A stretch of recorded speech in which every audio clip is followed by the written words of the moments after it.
mobs like the Pigman and the Ghast and the Blaze and the Wither Skeleton.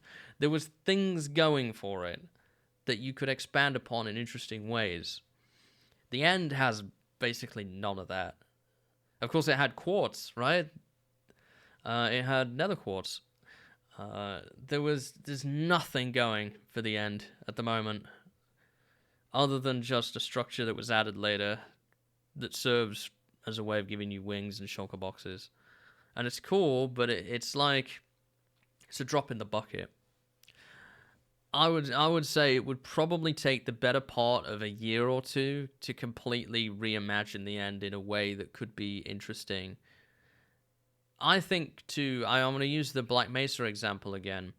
Zen in Half-Life sucked, right? It was very bland, it was very rushed, and it was very generic. This is something I'm pretty sure Gabe himself said, because they weren't really sure what to do about it. And in all the development time for Black Mesa, remember, Black Mesa came out, but they stopped the game before you went to Zen, and it took years to actually develop Zen into something really interesting. And having played Black Mesa, I thought that and I've played Half-Life before that, Zen is one of the best possible reimaginings and taking it to the next level from Half-Life to Black Mesa that I've ever seen. It was incredible what they did with it, not just in terms of the visuals, in terms of the gameplay, the expansion on the chapters. They kept the core concepts, right? You still fight the Gonarch, you still fight the Nihilanth at the end, you still fight those, but they've made the in-between steps to that way more interesting.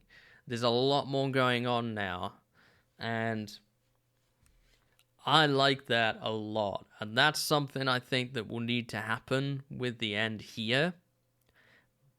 But if it took them it was more than 2 years, it was like closer to 5 or 6 years, to design something like that in a relatively linear one direction game, how long is it going to take to design something in a sandbox environment? And I think that's the real challenge for them. I believe they can do it, but it just takes a long time. And I think it's an unenviable task to have to reimagine that in a way that makes it really interesting. So that's my TED talk for today. I've said all I need to say. Anyway.